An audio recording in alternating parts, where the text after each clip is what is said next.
అల్పాహారం తీసుకుంటున్నా అంటే ఇవి అనమాట ఫిట్నెస్ కోసం. పోలీసు కాబట్టి మేము డ్యూటీలు హార్డ్గా ఉంటాయి కాబట్టి పొద్దున్నే మొలకలు తీసుకుంటున్నా. ఆయిల్ ఫుడ్ తీసుకుంటే బాడీకి కొవ్వు పెరుగుతుంది కాబట్టి ఆయిల్ ఫుడ్ నేను తీసుకున్నాను అనమాట. ఎప్పుడన్నా తింటే ఇడ్లీ తింటా, లేకపోతే ఇలాంటి మొలకలు తినండి. మీరు కూడా మీ ఇంట్లో సమయం ఉన్నప్పుడు ఇలాంటి మొలకలు తినండి, నానబెట్టుకుని మంచిగా. దీంట్లో పెసలు ఉన్నాయి, తర్వాత అలసందలు, తర్వాత మంచి శనగలు ఉన్నాయి, పల్లీలు ఉన్నాయి, సద్దలు ఉన్నాయి. 5 రకాల ఐటమ్స్ అండి ఇవన్నీ కూడా.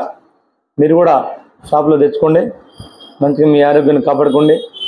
మన ఆరోగ్యం మన చేతిలో ఉంది. మీరు ఎక్కువగా హోటల్లో కానీ ఆయిల్ ఫుడ్లు బాగా తింటారు, నేను చూసిన చాలాసార్లు కూడా. దయచేసి అలాంటి ఆయిల్ ఫుడ్లు తీసుకోకండి. మంచి ఆరోగ్యాన్ని ఇచ్చేటువంటి ఐటమ్స్ తినండి మంచిగా. మన ఆరోగ్యం మన చేతిలో ఉంది.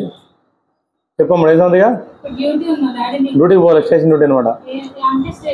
స్టేషన్లో అంటే వాచ్ డ్యూటీ, అంటే స్టేషన్ కాపాలన్నమాట.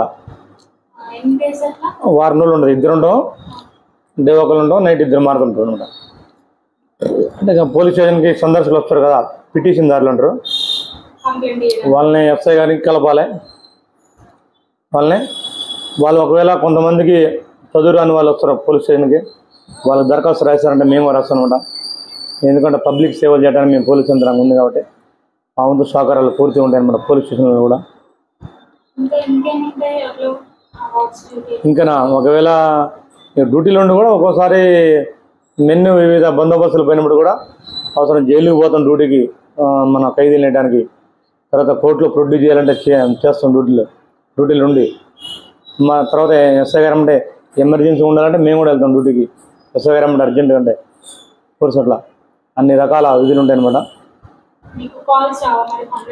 100 కాల్స్ మళ్ళీ వేరే 2 ఉంటారు అనమాట. వాళ్ళు చూసుకుంటారు సపరేట్గా. పోలీస్ స్టేషన్లో 2 సపరేట్ ఉంటారు వాచ్ డ్యూటీలు. అట్లా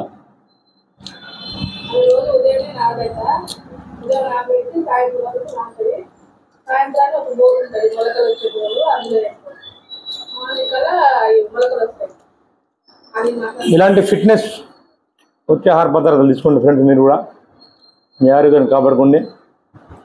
ఎందుకంటే ఇప్పుడు ప్రస్తుత రోజుల్లో ఏంటంటే మీరు లిపిడ్స్, కొవ్వులు ఉన్న పదార్థాలు తీసుకుంటారు ఉదయం పూట. కానీ ఆ హోటల్లో మీరు తీసుకుంటారు అనుకో, టిఫిన్ కానీ, బోండాలు కానీ, దోశలు కానీ, ఆ ఆయిల్ ఏం వేస్తున్నా మీకు అర్థం కాదు, ఏదేదో వేస్తారు అందులో. నాన్ వెజ్ కూడా తగ్గించండి ఫ్రెండ్స్. మీరందరూ కూడా మీ ఆరోగ్యాలు కాపాడుకోండి. పాత రోజుల్లో మన పూర్వీకులు ఏ విధంగా అయితే ఎక్కువ కాలం బతికిరో ఆ విధంగా బతకాలి మనం. మళ్ళీ పూర్వం రోజు రావాలని నేను కోరుకుంటున్నాను మనసారా. మరి పూర్వంలో ఎక్కువగా నడిచేవాళ్ళు అనమాట. ఒక పంట పొలాన్ని పోవాలంటే ఒక రైతులు నడుచుకుంటూ పోయేది 10 కిలోమీటర్లు కూడా ఆరకని తోలుకుంటూ.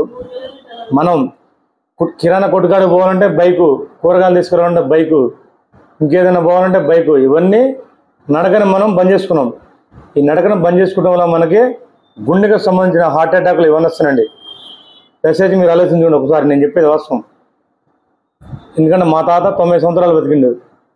మా తాత కూడా ఎప్పుడో నడకే అనమాట, 10 కిలోమీటర్లు కూడా నడిచే వచ్చేది అనమాట. మీరు కూడా దయచేసి నడవండి, ఆరోగ్యాన్ని కాపాడుకోండి. సరే మీకు టైం లేనప్పుడు ఉదయం కూడా 1 గంట సేపు నడవండి, వాకింగ్ చేయండి మంచిగా. మీ ఏరియాలో గ్రౌండ్లు ఉంటే గ్రౌండ్లో వాకింగ్ చేయండి మంచిగా. మార్నింగ్ మటుకు ఇలాంటివి తీసుకోవాలి ఆహారం. మార్నింగ్ లేవగానే మీరు మొంగొట్టుకున్న తర్వాత హాట్ వాటర్ తాగండి, వేడి వాటర్ తాగండి. ఆ వేడి వాటర్ తాగడం వల్ల కడుపు శుభ్రం చేస్తుంది. లోపల ఉన్నటువంటి కొవ్వుని కరిగిస్తుంది బాడీ మొత్తం. కొద్దిగా గోరువెచ్చని నీళ్ళు తాగడం వల్ల లోపల ఉన్నటువంటి వేస్ట్ పదార్థాలు మొత్తం తొలగిపోతాయి అన్నమాట. డైలీ మీరు కూడా గోరువెచ్చని నీళ్ళు తాగండి. ఇలాంటి మొలకెత్తిన విత్తనాలు తినండి మంచిగా. మన ఆరోగ్యాన్ని కాపాడుకోండి. మీ అందరికీ మేము రిక్వెస్ట్ చేస్తున్నాను అనమాట. నేనైతే డైలీగా హాట్ వాటర్ తాగుతానండి. 1 లీటర్ తాగుతా గోరువెచ్చని నీళ్ళు. తర్వాత 1 అర్ధగంట తర్వాత ఈ మొలకలు తింటాను అనమాట.